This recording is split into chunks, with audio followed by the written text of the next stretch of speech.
Lesson 4. No one to change but self. May I take just a minute to clarify what was said last night?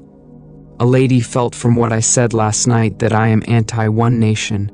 I do hope that I am not anti any nation, race, or belief. If perchance I used a nation, it was only to illustrate a point.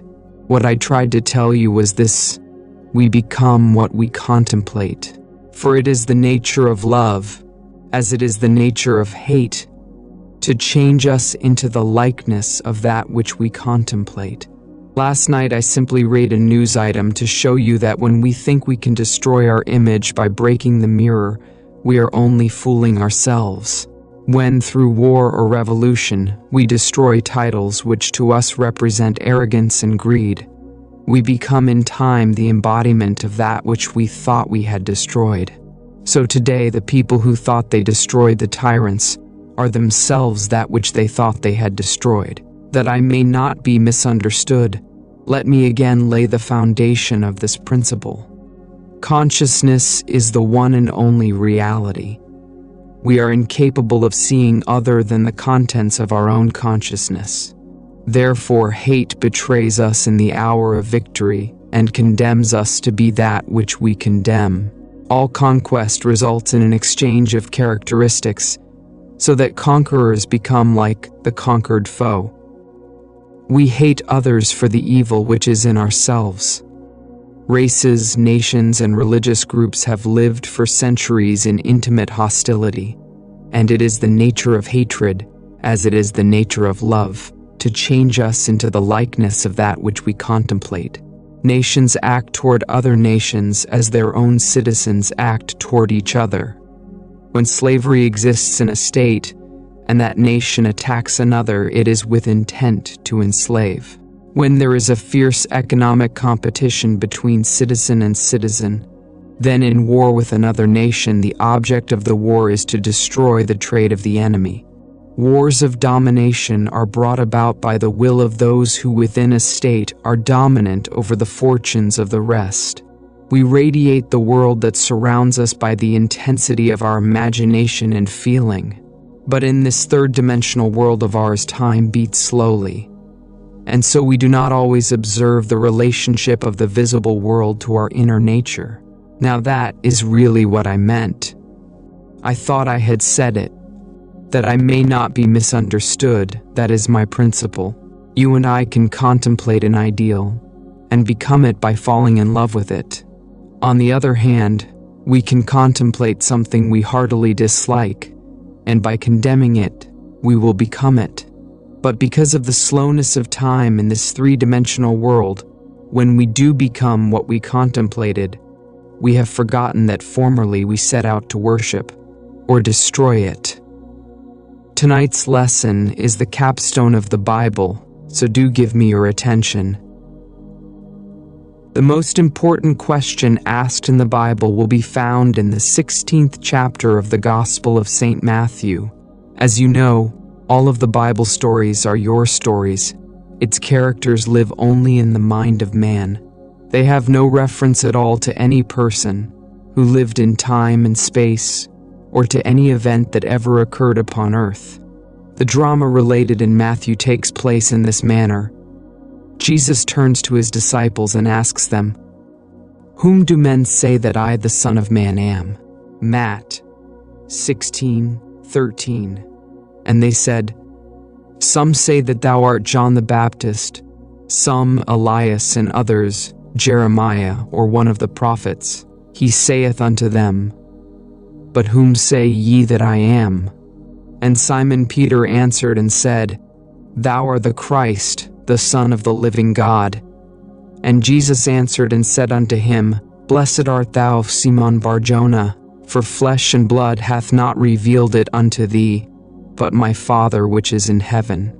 And I say also unto thee that thou art Peter, and upon this rock I will build my church." Matt 16:14-18. Jesus turning to his disciples is man turning to his disciplined mind in self-contemplation. You ask yourself the question, whom do men say that I am? In our language, I wonder what men think of me.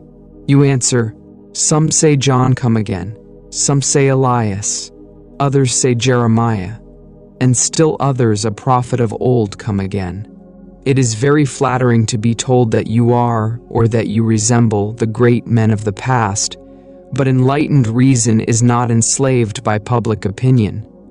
It is only concerned with the truth, so it asks itself another question: but whom say ye that I am? In other words, who am I? If I am bold enough to assume that I am Christ Jesus, the answer will come back: Thou art Christ Jesus. When I can assume it and feel it and boldly live it, I will say to myself, flesh and blood could not have told me this, but my Father which is in heaven revealed it unto me. Then I make this concept of self the rock on which I establish my church, my world. If ye believe not that I am he, ye shall die in your sins. John 8:24. Because consciousness is the only reality, I must assume that I am already that which I desire to be. If I do not believe that I am already what I want to be, then I remain as I am and die in this limitation. Man is always looking for some prop on which to lean.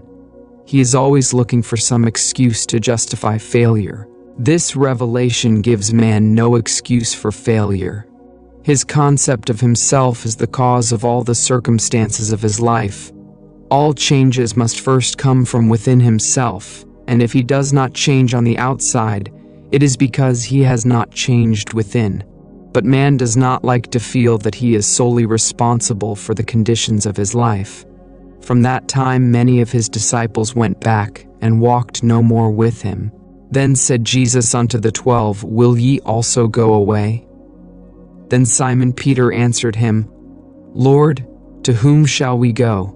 Thou hast the words of eternal life. John 6:66-68. I may not like what I have just heard, that I must turn to my own consciousness as to the only reality, the only foundation on which all phenomena can be explained. It was easier living when I could blame another. It was much easier living when I could blame society for my ills, or point a finger across the sea and blame another nation. It was easier living when I could blame the weather for the way I feel. But to tell me that I am the cause of all that happens to me, that I am forever molding my world in harmony with my inner nature, that is more than man is willing to accept. If this is true, to whom would I go? If these are the words of eternal life, I must return to them, even though they seem so difficult to digest. When man fully understands this, he knows that public opinion does not matter, for men only tell him who he is. The behavior of men constantly tell me who I have conceived myself to be. If I accept this challenge and begin to live by it, I finally reach the point that is called the Great Prayer of the Bible. It is related in the 17th chapter of the Gospel of St. John. I have finished the work which thou gavest me to do. John 17:4. And now, O Father, glorify thou me with thine own self, with the glory which I had with thee before the world was. John 17:5. While I was with them in the world, I kept them in thy name. Those that thou gavest me I have kept, and none of them is lost, but the son of perdition. John 17:12. It is impossible for anything to be lost. In this divine economy, nothing can be lost. It cannot even pass away. The little flower which has bloomed once blooms forever. It is invisible too. You hear with your limited focus, but it blooms forever in the larger dimension of your being, and tomorrow you will encounter it. All that thou gavest me I have kept in thy name, and none have I lost save the son of perdition. The son of perdition means simply the belief in loss. Son is a concept, an idea. Perdido is loss. I have only truly lost the concept of loss, for nothing can be lost. I can descend from the sphere where the thing itself now lives, and as I descend in consciousness to a lower level within myself, it passes from my world. I say, I have lost my health. I have lost my wealth. I have lost my standing in the community. I have lost faith. I have lost 1,000 things. But the things in themselves, having once been real in my world, can never cease to be. They never become unreal with the passage of time. I, by my descent in consciousness to a lower level, cause these things to disappear from my sight, and I say, they have gone. They are finished as far as my world goes. All I need do is to ascend to the level where they are eternal, and they once more objectify themselves and appear as realities within my world. The crux of the whole 17th chapter of the Gospel of St. John is found in the 19th verse. And for their sake I sanctify myself, that they also might be sanctified through the truth. Heretofore I thought I could change others through effort. Now I know I cannot change another unless I first change myself. To change another within my world, I must first change my concept of that other. And to do it best, I change my concept of self. For it was the concept I held of self that made me see others as I did. Had I a noble, dignified concept of myself, I never could have seen the unlovely in others. Instead of trying to change others through argument and force, let me but ascend in consciousness to a higher level, and I will automatically change others by changing self. There is no one to change but self. That self is simply your awareness, your consciousness, and the world in which it lives is determined by the concept you hold of self. It is to consciousness that we must turn as to the only reality. For there is no clear conception of the origin of phenomena, except that consciousness is all, and all is consciousness. You need no helper to bring you what you seek. Do not for 1 second believe that I am advocating escape from reality when I ask you to simply assume you are now the man or the lady that you want to be. If you and I could feel what it would be like were we now that which we want to be, and live in this mental atmosphere as though it were real, then in a way we do not know, our assumption would harden into fact. This is all we need do in order to ascend to the level where our assumption is already an objective, concrete reality. I need change no man. I sanctify myself, and in so doing I sanctify others. To the pure, all things are pure. There is nothing unclean of itself, but to him that esteemeth anything to be unclean, to him it is unclean. Romans 14:14. There is nothing in itself unclean, but you, by your concept of self, see things either clean or unclean. I and my Father are one. John 10:30. If I do not the works of my Father, believe me not. But if I do, though ye believe not me, believe the works, that ye may know and believe that the Father is in me, and I in him.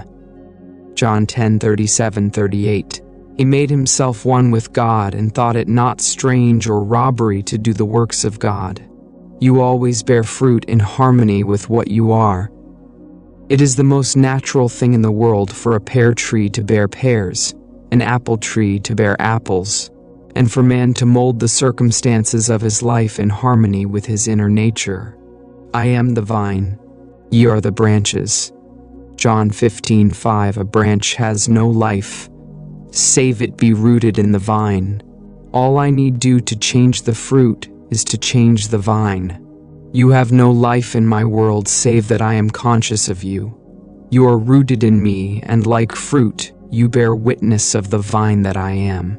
There is no reality in the world other than your consciousness.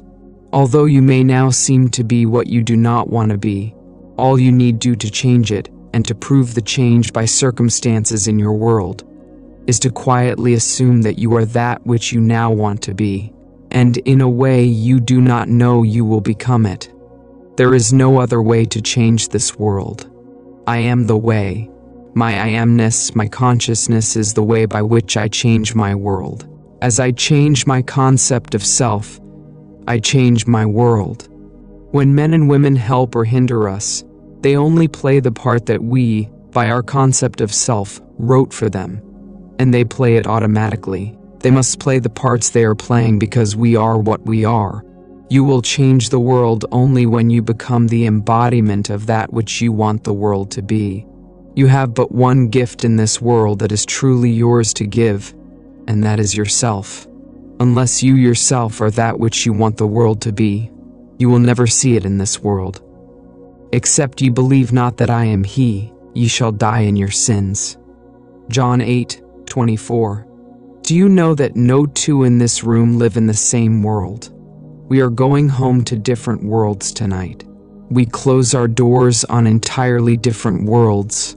We rise tomorrow and go to work, where we meet each other and meet others, but we live in different mental worlds, different physical worlds. I can only give what I am. I have no other gift to give. If I want the world to be perfect, and who does not? I have failed only because I did not know that I could never see it perfect until I myself become perfect. If I am not perfect, I cannot see perfection. But the day that I become it, I beautify my world because I see it through my own eyes. Unto the pure, all things are pure. Titus 1:15. No two here can tell me that you have heard the same message any one night. The one thing that you must do is hear what I say through that which you are. It must be filtered through your prejudices, your superstitions, and your concept of self. Whatever you are, it must come through that, and be colored by what you are. If you are disturbed, and you would like me to be something other than what I appear to be, then you must be that which you want me to be. We must become the thing that we want others to be, or we will never see them be it. Your consciousness, my consciousness, is the only true foundation in the world. This is that which is called Peter in the Bible, not a man. This faithfulness that cannot turn to anyone, that cannot be flattered when you are told by men you are John come again. That is very flattering to be told you are John the Baptist come again, or the great prophet Elias, or Jeremiah. Then I deafen my ears to this very flattering little bit of news men would give me, and I ask myself, but honestly, who am I?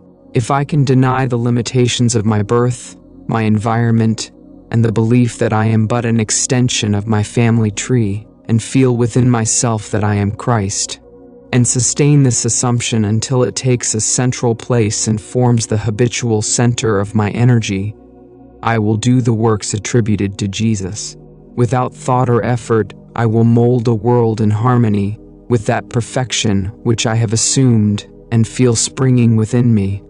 When I open the eyes of the blind, unstop the ears of the deaf, give joy for mourning and beauty for ashes, then and only then have I truly established this vine deep within. That is what I would automatically do were I truly conscious of being Christ. It is said of this presence, he proved that he was Christ by his works. Our ordinary alterations of consciousness, as we pass from one state to another, are not transformations, because each of them is so rapidly succeeded by another in the reverse direction. But whenever our assumption grows so stable as to definitely expel its rivals, then that central habitual concept defines our character and is a true transformation. Jesus, or enlightened reason, saw nothing unclean in the woman taken in adultery. He said to her, "Hath no man condemned thee?" John 8:10. She said, "No man, Lord." And Jesus said unto her, "Neither do I condemn thee, go and sin no more." John 8:11. No matter what is brought before the presence of beauty, it sees only beauty. Jesus was so completely identified with the lovely that he was incapable of seeing the unlovely. When you and I really become conscious of being Christ, we too will straighten the arms of the withered and resurrect the dead hopes of men. We will do all the things that we could not do when we felt ourselves limited by our family tree. It is a bold step and should not be taken lightly, because to do it is to die.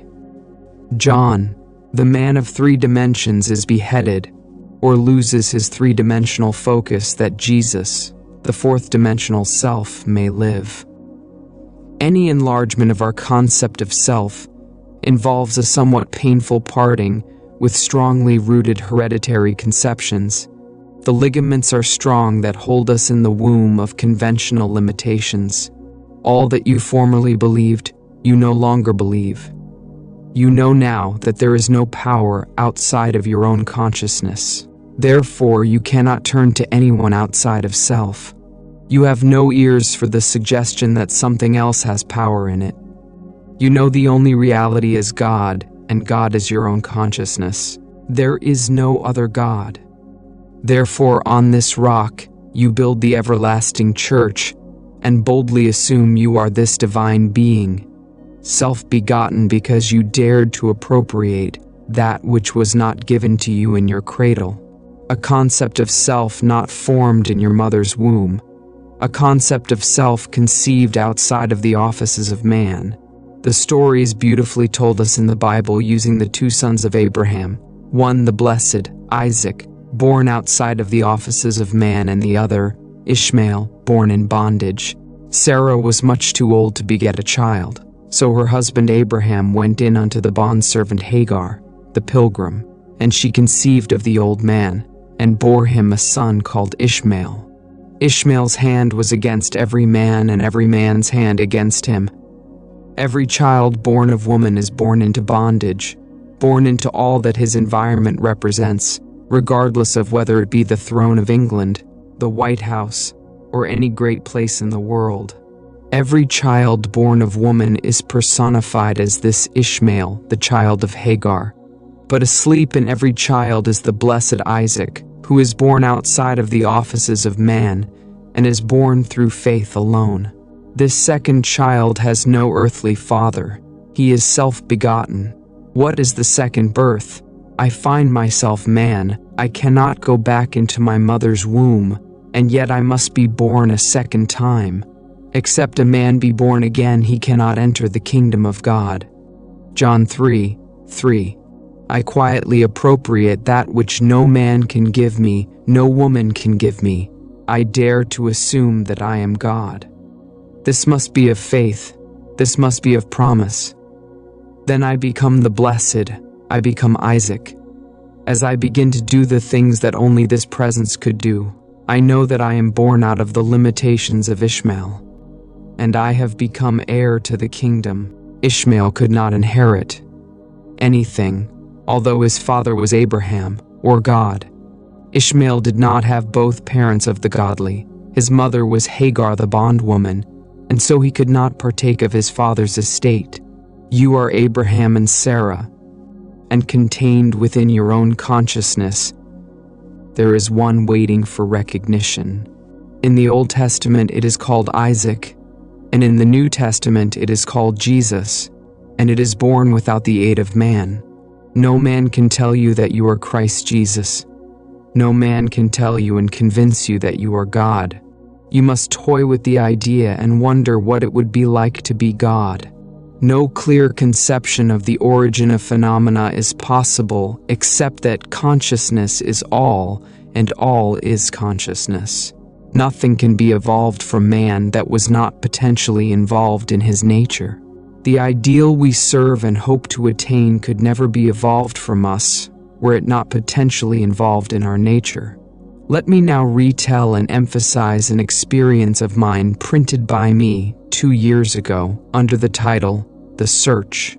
I think it will help you to understand this law of consciousness and show you that you have no one to change but self, for you are incapable of seeing other than the contents of your own consciousness. Once in an idle interval at sea, I meditated on the perfect state and wondered what I would be were I of too pure eyes to behold iniquity, if to me all things were pure, and were I without condemnation. As I became lost in this fiery brooding, I found myself lifted above the dark environment of the senses. So intense was feeling, I felt myself a being of fire dwelling in a body of air. Voices, as from a heavenly chorus, with the exultation of those who had been conquerors in a conflict with death, were singing, "He is risen, He is risen, and intuitively I knew they meant me. Then I seemed to be walking in the night. I soon came upon a scene that might have been the ancient pool of Bethesda, for in this place lay a great multitude of impotent folk, blind, halt, withered, waiting not for the moving of the water as of tradition, but waiting for me. As I came near without thought or effort on my part, they were one after the other, molded as by the magician of the beautiful. Eyes, hands, feet, all missing members, were drawn from some invisible reservoir, and molded in harmony with that perfection which I felt springing within me. When all were made perfect, the chorus exulted, "It is finished." I know this vision was the result of my intense meditation upon the idea of perfection, for my meditations invariably bring about union with the state contemplated. I had been so completely absorbed within the idea that for a while I had become what I contemplated, and the high purpose with which I had for that moment identified myself, drew the companionship of high things and fashioned the vision in harmony with my inner nature. The ideal with which we are united works by association of ideas to awaken 1,000 moods to create a drama in keeping with the central idea. My mystical experiences have convinced me that there is no way to bring about the perfection we seek other than by the transformation of ourselves. As soon as we succeed in transforming ourselves, the world will melt magically before our eyes and reshape itself in harmony with that which our transformation affirms. We fashion the world that surrounds us by the intensity of our imagination and feeling, and we illuminate or darken our lives by the concepts we hold of ourselves. Nothing is more important to us than our conception of ourselves, and especially is true of our concept of the deep, dimensionally greater one within us. Those that help or hinder us, whether they know it or not, are the servants of that law which shapes outward circumstances in harmony with our inner nature. It is our conception of ourselves which frees or constrains us, though it may use material agencies to achieve its purpose. Because life molds the outer world to reflect the inner arrangement of our minds, there is no way of bringing about the outer perfection we seek other than by the transformation of ourselves. No help cometh from without. The hills to which we lift our eyes are those of an inner range. It is thus to our own consciousness that we must turn as to the only reality, the only foundation on which all phenomena can be explained. We can rely absolutely on the justice of this law to give us only that which is of the nature of ourselves. To attempt to change the world before we change our concept of ourselves is to struggle against the nature of things. There can be no outer change until there is first an inner change. As within, so without. I am not advocating philosophical indifference when I suggest that we should imagine ourselves as already that which we want to be, living in a mental atmosphere of greatness, rather than using physical means and arguments to bring about the desired changes. Everything we do, unaccompanied by a change of consciousness, is but futile readjustment of surfaces. However we toil or struggle, we can receive no more than our concepts of self affirm. To protest against anything which happens to us is to protest against the law of our being and our rulership over our own destiny. The circumstances of my life are too closely related to my conception of myself not to have been formed by my own spirit from some dimensionally larger storehouse of my being. If there is pain to me in these happenings, I should look within myself for the cause, for I am moved here and there and made to live in a world in harmony with my concept of myself. If we would become as emotionally aroused over our ideas as we become over our dislikes, we would ascend to the plane of our ideal as easily as we now descend to the level of our hates. Love and hate have a magical transforming power, and we grow through their exercise into the likeness of what we contemplate. By intensity of hatred, we create in ourselves the character we imagine in our enemies. Qualities die for want of attention, so the unlovely states might best be rubbed out by imagining beauty for ashes and joy for mourning, rather than by direct attacks on the state from which we would be free. Whatsoever things are lovely and of good report, think on these things, for we become that with which we are en rapport. There is nothing to change but our concept of self. As soon as we succeed in transforming self, our world will dissolve and reshape itself in harmony with that which our change affirms. I, by descent in consciousness, have brought about the imperfection that I see. In the divine economy, nothing is lost. We cannot lose anything save by descent in consciousness from the sphere where the thing has its natural life. And now, O Faber, glorify thou me with thine own self, with the glory which I had with thee before the world was. John 17:5. As I ascend in consciousness, the power and the glory that was mine return to me, and I too will say, I have finished the work thou gavest me to do. The work is to return from my descent in consciousness, from the level wherein I believed that I was a son of man, to the sphere where I know that I am one with my Father and my Father is God. I know beyond all doubt that there is nothing for man to do but to change his own concept of himself to assume greatness and sustain this assumption. If we walk as though we were already the ideal we serve, we will rise to the level of our assumption and find a world in harmony with our assumption. We will not have to lift a finger to make it so, for it is already so. It was always so. You and I have descended in consciousness to the level where we now find ourselves, and we see imperfection because we have descended. When we begin to ascend, while here in this three-dimensional world, we find that we move in an entirely different environment. We have entirely different circles of friends, and an entirely different world while still living here. We know the great mystery of the statement, I am in the world but not of it. Instead of changing things, I would suggest to all to identify themselves with the ideal they contemplate. What would the feeling be like were you of too pure eyes to behold iniquity, if to you all things were pure and you were without condemnation? Contemplate the ideal state and identify yourself with it, and you will ascend to the sphere where you as Christ have your natural life. You are still in that state where you were before the world was. The only thing that has fallen is your concept of self.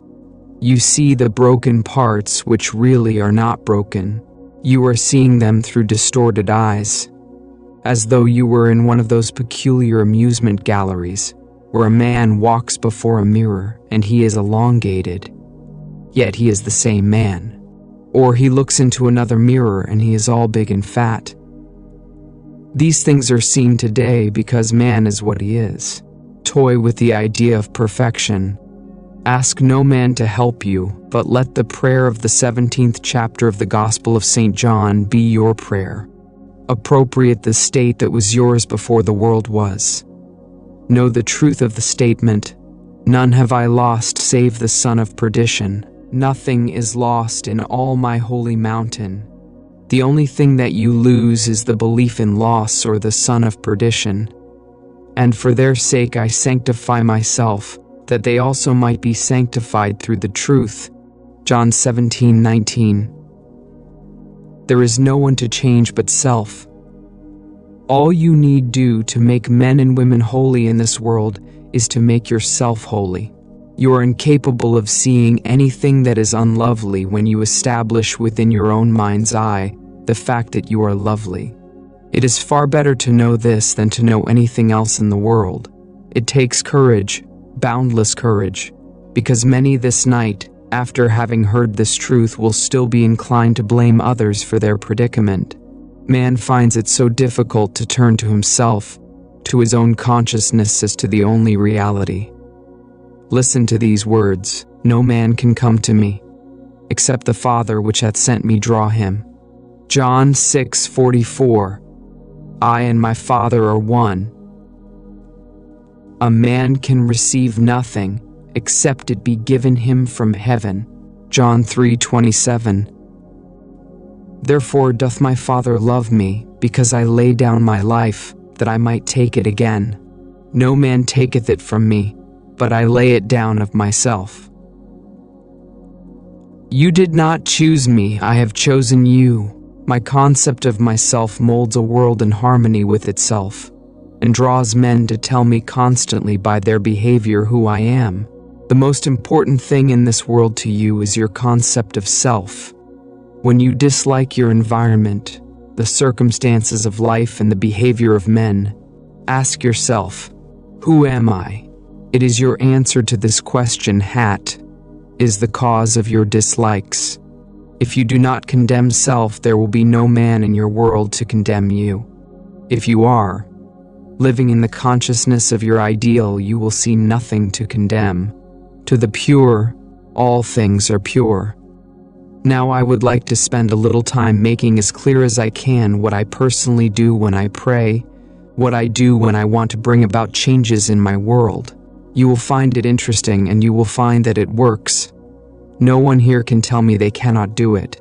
It is so very simple, all can do it. We are what we imagine we are. This technique is not difficult to follow, but you must want to do it. You cannot approach it with the attitude of mind, oh well, I'll try it. You must want to do it, because the mainspring of action is desire. Desire is the mainspring of all action. Now what do I want?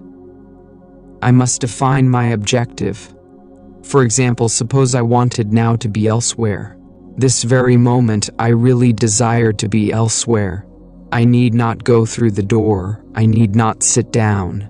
I need do nothing but stand just where I am, and with my eyes closed, assume that I am actually standing where I desire to be.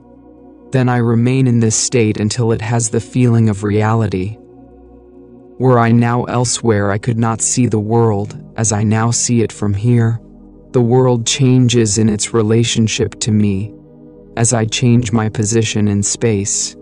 So I stand right here, close my eyes, and imagine I am seeing what I would see were I there. I remain in it long enough to feel it to be real. I cannot touch the walls of this room from here, but when you close your eyes and become still, you can imagine and feel that you touch it. You can stand where you are and imagine you are putting your hand on that wall. To prove you really are, put it there and slide it up and feel the wood. You can imagine you are doing it without getting off your seat. You can do it, and you will actually feel it if you become still enough and intense enough.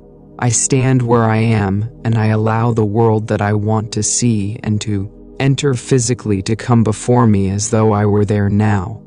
In other words, I bring elsewhere here by assuming that I am there. Is that clear? I let it come up, I do not make it come up. I simply imagine I am there, and then let it happen. If I want a physical presence, I imagine he is standing here, and I touch him all through the Bible. I find these suggestions, he placed his hands upon them, he touched them. If you want to comfort someone, what is the automatic feeling? To put your hand on them, you cannot resist it. You meet a friend and the hand goes out automatically. You either shake hands or put your hand on his shoulder. Suppose you were now to meet a friend that you have not seen for a year, and he is a friend of whom you are very fond. What would you do? You would embrace him, wouldn't you? Or you would put your hand upon him. In your imagination, bring him close enough to put your hand upon him and feel him to be solidly real. Restrict the action to just that. You will be amazed at what happens. From then on, things begin to move. Your dimensionally greater self will inspire in all the ideas and actions necessary to bring you into physical contact. It works that way. Every day I put myself into the drowsy state. It is a very easy thing to do. But habit is a strange thing in man's world. It is not law, but habit acts as though it were the most compelling law in the world. We are creatures of habit. If you create an interval every day into which you put yourself into the drowsy state, say at 3 o'clock in the afternoon, do you know at that moment every day you will feel drowsy? You try it for 1 week and see if I am not right. You sit down for the purpose of creating a state akin to sleep, as though you were sleepy, but do not push the drowsiness too far. Just far enough to relax and leave you in control of the direction of your thoughts. You try it for 1 week, and every day at that hour, no matter what you are doing, you will hardly be able to keep your eyes open. If you know the hour when you will be free, you can create it.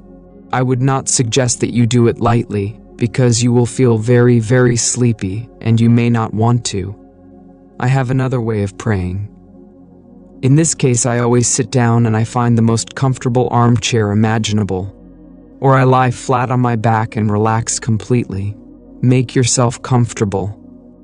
You must not be in any position where the body is distressed. Always put yourself into a position where you have the greatest ease. That is the first stage. To know what you want is the start of prayer. Secondly, you construct in your mind's eye one single little event, which implies that you have realized your desire. I always let my mind roam on many things that could follow the answered prayer, and I single out one that is most likely to follow the fulfillment of my desire. One simple little thing like the shaking of a hand, embracing a person, the receiving of a letter, the writing of a check, or whatever would imply the fulfillment of your desire. After you have decided on the action which implies that your desire has been realized, then sit in your nice comfortable chair or lie flat on your back. Close your eyes for the simple reason it helps to induce this state that borders on sleep. The minute you feel this lovely drowsy state, or the feeling of gathered togetherness, wherein you feel, I could move if I wanted to, but I do not want to. I could open my eyes if I wanted to, but I do not want to. When you get that feeling, you can be quite sure that you are in the perfect state to pray successfully. In this feeling, it is easy to touch anything in this world. You take the simple little restricted action, which implies fulfillment of your prayer, and you feel it, or you enact it. Whatever it is, you enter into the action as though you were an actor in the part. You do not sit back and visualize yourself doing it. You do it. With the body immobilized, you imagine that the greater you inside the physical body is coming out of it, and that you are actually performing the proposed action. If you are going to walk, you imagine that you are walking. Do not see yourself walk, feel that you are walking. If you are going to climb stairs, feel that you are climbing the stairs. Do not visualize yourself doing it, feel yourself doing it. If you are going to shake a man's hand, do not visualize yourself shaking his hand. Imagine your friend is standing before you and shake his hand. But leave your physical hands immobilized, and imagine that your greater hand, which is your imaginary hand, is actually shaking his hand. All you need do is to imagine that you are doing it. You are stretched out in time, and what you are doing, which seems to be a controlled daydream, is an actual act in the greater dimension of your being. You are actually encountering an event fourth dimensionally before you encounter it here in the 3 dimensions of space, and you do not have to raise a finger to bring that state to pass. My third way of praying is simply to feel thankful. If I want something, either for myself or another, I immobilize the physical body, then I produce the state akin to sleep. And in that state, just feel happy, feel thankful, which thankfulness implies realization of what I want. I assume the feeling of the wish fulfilled, and with my mind dominated by this single sensation, I go to sleep. I need do nothing to make it so, because it is so. My feeling of the wish fulfilled implies it is done. All these techniques you can use and change them to fit your temperament.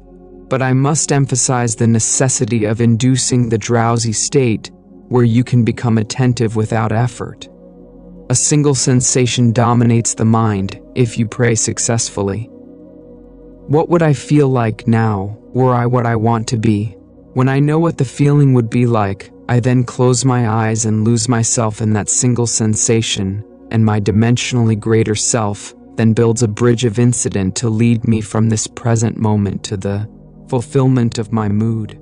That is all you need do. But people have a habit of slighting the importance of simple things. We are creatures of habit, and we are slowly learning to relinquish our previous concepts. But the things we formerly lived by still in some way influence our behavior. Here is a story from the Bible that illustrates my point.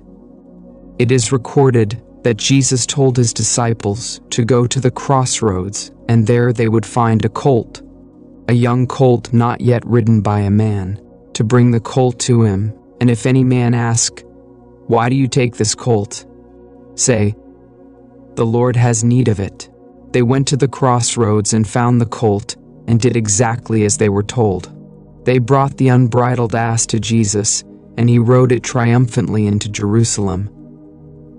The story has nothing to do with a man riding on a little colt. You are Jesus of the story. The colt is the mood you are going to assume. That is the living animal not yet ridden by you. What would the feeling be like were you to realize your desire? A new feeling, like a young colt, is a very difficult thing to ride, unless you ride him with a disciplined mind. If I do not remain faithful to the mood, the young colt throws me off. Every time you become conscious that you are not faithful to this mood, you have been thrown from the colt. Discipline your mind that you may remain faithful to a high mood and ride it triumphantly into Jerusalem, which is fulfillment, or the city of peace. This story precedes the feast of the Passover. If we would pass from our present state into that of our ideal, we must assume that we are already that which we desire to be, and remain faithful to our assumption. For we must keep a high mood if we would walk with the highest. A fixed attitude of mind, a feeling that it is done will make it so. If I walk as though it were, but every once in a while I look to see if it really is, then I fall off my mood or colt. If I would suspend judgment like Peter, I could walk on the water. Peter starts walking on the water, and then he begins to look unto his own understanding, and he begins to go down. The voice said, "Look up, Peter." Peter looks up and he rises again and continues walking on the water. Instead of looking down to see if this thing is really going to harden into fact, you simply know that it is already so. Sustain that mood, and you will ride the unbridled colt into the city of Jerusalem. All of us must learn to ride the animal straight into Jerusalem unassisted by a man. You do not need another to help you. The strange thing is that as we keep the high mood and do not fall, others cushion the blows. They spread the palm leaves before me to cushion my journey.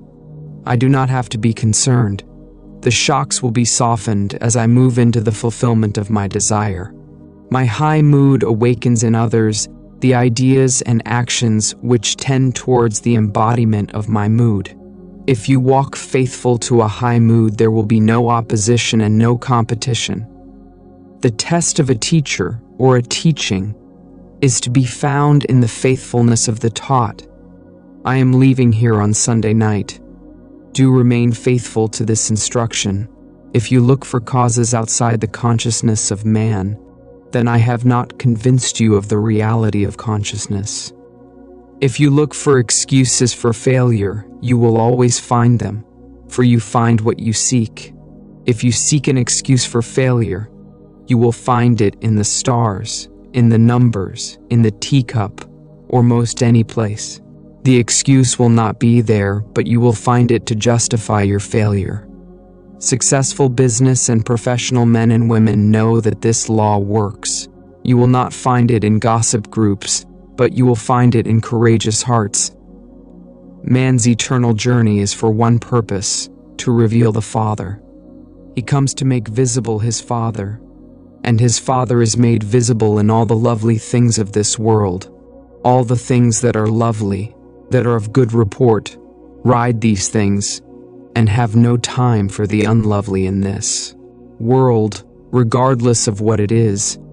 Remain faithful to the knowledge that your consciousness, your I amness, your awareness of being aware of the only reality. It is the rock on which all phenomena can be explained. There is no explanation outside of that. I know of no clear conception of the origin of phenomena save that consciousness is all, and all is consciousness. That which you seek is already housed within you. Were it not now within you, eternity could not evolve it. No time stretch would be long enough to evolve what is not potentially involved in you. You simply let it into being by assuming that it is already visible in your world, and remaining faithful to your assumption. It will harden into fact. Your Father has unnumbered ways of revealing your assumption. Fix this in your mind and always remember, an assumption, though false, if sustained, will harden into fact. You and your Father are one, and your Father is everything that was, is, and will be. Therefore, that which you seek you already are. It can never be so far off as even to be near, for nearness implies separation. The great Pascal said, "You never would have sought me had you not already found me. What you now desire you already have, and you seek it only because you have already found it." You found it in the form of desire. It is just as real in the form of desire as it is going to be to your bodily organs. You are already that which you seek, and you have no one to change but self in order to express it.